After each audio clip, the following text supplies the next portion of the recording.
back to my YouTube channel, and welcome to my YouTube channel for those of you who have never been here before. This is going to be the second video, episode 2 of my Tolac series.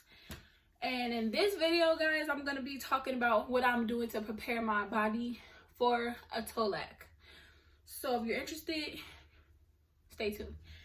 I have my notebook. I wrote like notes of the things that I want to go over so I won't stray from the topic and I won't hold y'all for too long. So if you guys see me looking down reading or, you know, whatever, that's what I'm doing. I'm reading my notes. Whew. Okay, so let's get right into this video. So, okay. I'm preparing my body for a Tolac. I'm preparing my uterus for a Tolac and my mental for a Tolac. And one of the main things you want to do when you are having a Tolac is you want to try to strengthen your uterus as much as possible. So I did my research and I found out a few different ways I can help my body to strengthen my uterus or help my uterus just become stronger. And I found like 2 different methods I could use, a few more, but only 2 things that I'm interested in using for myself.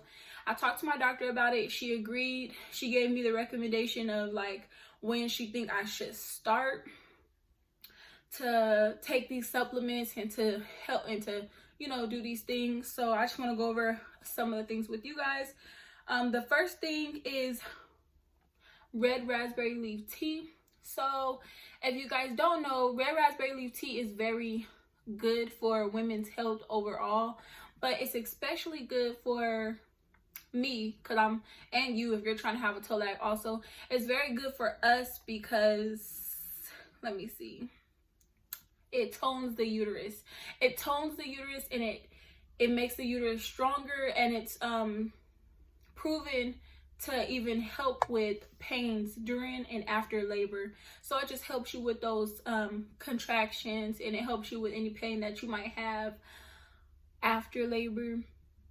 It helps your uterus to just be strong to endure that, because like I said, when you're having a Tolac, you've obviously had a cesarean beforehand and you do not want to have a uterine rupture. So we definitely need that. So and even if you're not even having a Tolac, red raspberry leaf tea is good for your uterus, period. It's good for your uterus, for overall uterine health and things like that. So that's one of the methods that I'm using. I started drinking it when I turned 30 weeks, and I've been drinking it since then, every day or every other day, once a day. That's what me and my doctor talked about it, or my midwife. That's what me and my midwife talked about. That's what we agreed on. So I don't know when your midwife will have you to drink it, or your doctor, whatever the case may be. That's why you need to make sure that you talk to your doctor. Now, red raspberry leaf tea is not meant to induce your labor. It's not anything that's going to start your labor or kickstart it or make you go into labor. It's not going to do anything like that. That's not what it's meant for. It's just meant to help your uterus prepare for labor. It's there to help you get ready so that when you're going through, you know, so you have that extra strength. There's a lot of different brands that make red raspberry leaf tea, but I know a really good brand is Traditional Medicinals. This is the brand that I use. I don't know if you guys can see. Hold on. Can you see that? No? Yeah. No, yeah. Okay, well. Hold on, wait. Wow, I don't know. My light is really bright. Well, this is the box that I use. Can you see it now? Okay, yeah.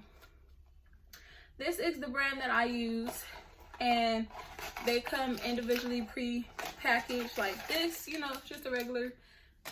And yeah, so like I said, I bought this from Amazon, and like I bought it for like $3, I want to say, and there was like 3 boxes in a pack, and I'm almost completely done with this box. Let's see. So I don't know how many come in a pack, guys. Oh, 16 come in a pack, and I'm almost done completely with this box. So yeah, next. Okay, so the next thing that I've been doing to help me prepare my uterus is evening primrose oil. That is this bottle, and as you can see, this bottle is still brand new, guys. I have not opened it, broken the seal or anything. I also ordered this from Amazon. So it contains prostaglandins, and for those of you who don't know, there is prostaglandins in, I hope I'm saying that right, but there are prostaglandins in semen. So that's a lot of time. That's why a lot of times when you're trying to go like have your baby's just, you know, thugging it out and they don't want to come out, your doctor will tell you to go home and have sex, you know, because there's prostaglandins in semen, and that's why, you know, after you have sex, sometimes for some ladies it gets it going for them because there's prostaglandins in there. And prostaglandins is like a type of hormone that helps your cervix to thin out and become ripened. So this is good if you want extra prostaglandins. I'm married, so, you know, I could do whatever, you know, period.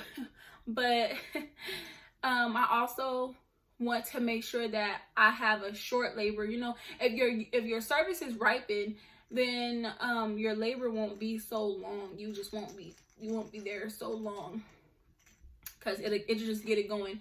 So yeah, I thought that this would be good for me in my situation. Like I said, and it's even good if you don't have sex, if you're abstinent or whatever your special case may be. This is a good thing if you're not, you know, having sex and you still want the prostaglandin. This is good. Even in primrose oils can be taken orally and vaginally. So studies have proven that this ripens your cervix, but because it ripens your cervix, it may cause you to go into labor. It may like the red raspberry leaf tea won't start labor for you, but this may start labor for you. So it's very important that you talk to your doctor before you try to take any of these. Me and my midwife, we discussed it, and she told me to start taking these when I'm 36 weeks. She told me, so I haven't even opened it, broken the seal or anything. I got them off of Amazon, and yeah, I'm only 33 weeks, so I have 3 weeks to go before I even start to take these. And yeah, so like I said, they can be taken vaginally and orally. Vaginally, you could just insert it inside of your vagina and put a pad on, you know, and let it do what it do, so that way it can work directly on your lady parts, you know. And you can also take it orally, so that way it can do what it do, period. So that's what this is for.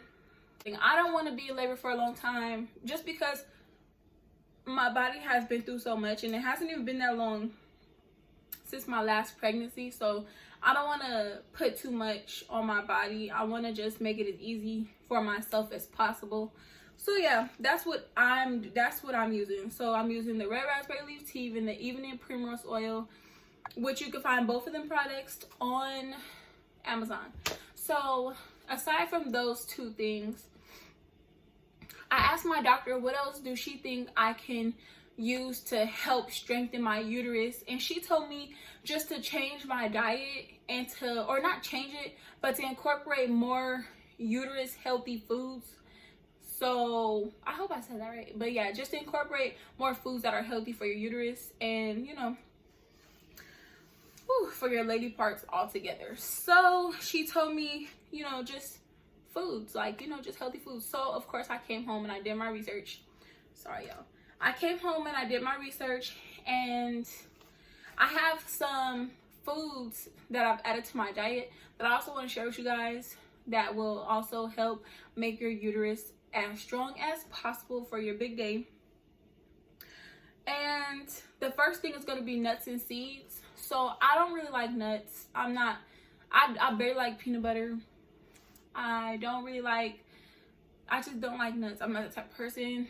Flower seeds is the closest I'll get to it. And I haven't even ate flower seeds since I was like a little girl. So, but you know, you gotta do what you gotta do. I'm not allergic or anything like that. I'm really picky and I just don't like them. So, but you know, I have went to the store and I make sure that I always keep trail mix with me. So that's a good way to get your nuts and seeds in. Trail mix, not too bad. I just keep these with me, and when I want to snack on something, I just try to stay healthy as possible, and I just try to snack on nuts, you know, stuff like that. Now, also flax seeds. So flax seeds is another good one. This is the brand I've been using. I actually had this left over from when I was breastfeeding my son, because it's great for, I was making like breastfeeding milkshakes or whatever, just to help my lactation. And this is what I was putting inside of my shakes. And come to find out, it's also good for the uterus. So I had all this left over and I've been using it. I put it inside of my smoothies if I'm making them. I put it inside of my milkshakes if I'm making them. I put it inside of oatmeal if I'm eating oatmeal. I also put it inside of, you can even put it inside of a detox. It's like there's no taste to it. It's just, I don't know, like you guys have to like buy it and see it. But yeah, it's like it's not even, as long as texture is not a big thing to you, it shouldn't be a problem. I put it inside of my yogurts and stuff like that. So that's just a good way to incorporate flax seeds. Flax seeds and seeds are rich in omega-3 fatty acids, and those are especially good for your uterine health. They help you to not have any infections, and it just helps your uterus to stay healthy. So anything that can come and just cause any, whatever the case may be, it just helps your uterus to stay healthy overall, and that's what I need. And like I said, if you're having a TOLAC, then that's what you need too, most likely. Leafy vegetables such as kale, spinach, lettuce. They maintain an alkaline balance and provide minerals and folic acid that ensures optimal function. Like, you may be already eating these things, but the reason, and I was already eating some of these things as well, but the reason why I'm doubling back on it and like really make sure I get it in my diet is because it's vital, y'all. Like, I pray that nothing goes wrong when I'm delivering my daughter, and I just want to do my part to the fullest. So yeah, if you are on the same page as me, then yeah, your leafy vegetables, get them in there, because period. Fresh fruits help to reduce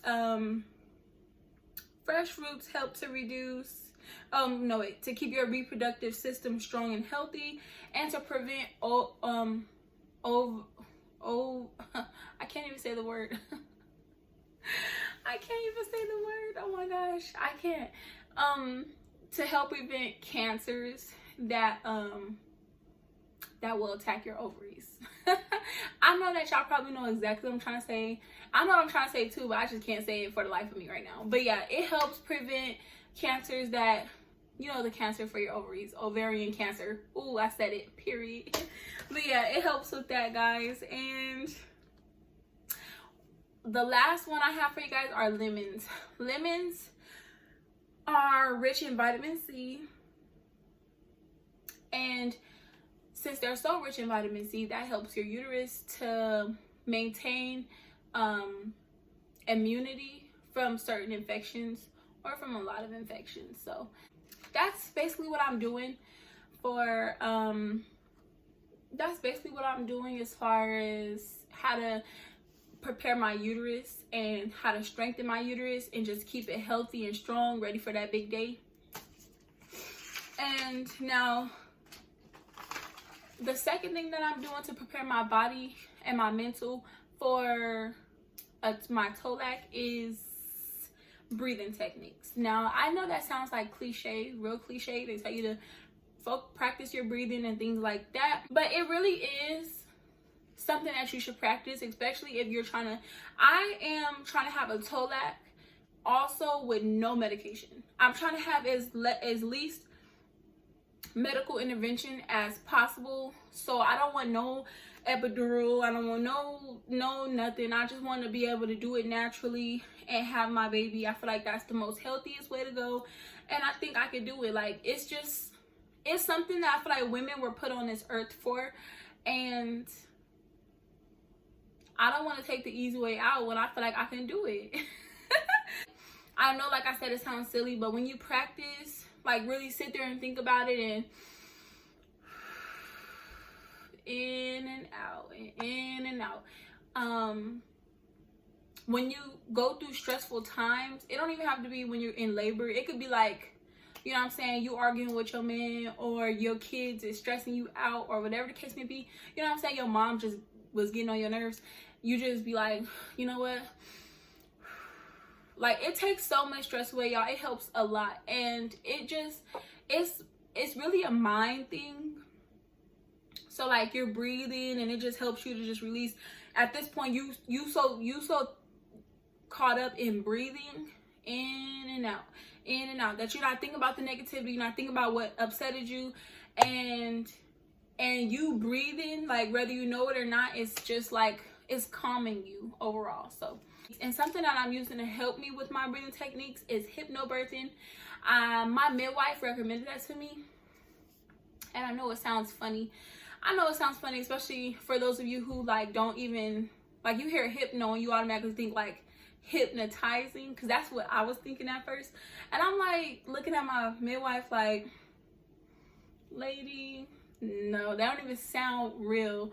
But it is not what you think it is, and it's definitely helpful, but it's like a whole nother topic of its own. And I will definitely make a video for hypnobirthing, just to explain more about it and how I use it, if you guys would like for me to. Short version of it for this video, I'm using hypnobirthing for the stress and the pain that my body will endure. I'm just getting my mind ready to go. You know, you don't want, usually I don't want it to be like in the movies, y'all. Like, usually when the pain hit, you know, when they go into labor, they like screaming all over the place with it. I don't want to be like that. A lot of times that's how women are, you know. Not all women, because everybody ain't the same, but a lot of times that's how they are. And whether you know it or not, when you get that pain, it's like you either start hyperventilating, or they just tense up and not move, or not breathe at all, and that's obviously not good. So you want to be ready for that pain. You want to know what to do when that pain hits. So when that pain hits me, I want to be able to be in a space where I'm like, okay, you know, like, this hurts, but I'm gonna breathe through it. And it just helps you to breathe through it. That stress and that tensing up, or even that hyperventilating, can make your labor last longer, because you're not letting your body do what it needs to do. You're tense and you're probably holding pressure in certain muscles and stuff. You just need to let loose and just let God. But I'm mostly using it for just to be able to take that control when the time is there, and to help my body to, you know, be relaxed, so I won't be all tense, and just so my labor can flow how it's supposed to. And yeah, that's pretty much it for you guys. That's all I have for you guys. Make sure that you talk to your midwife or your doctors before you try any of this. Everybody's different, so don't just take what I'm doing and running with it. Don't do that. Well, thanks for watching. I'll be back soon. Like this video if you care, share if you care, and if you're not already subscribed, subscribe. I'll have more content come for you guys soon. Promise. And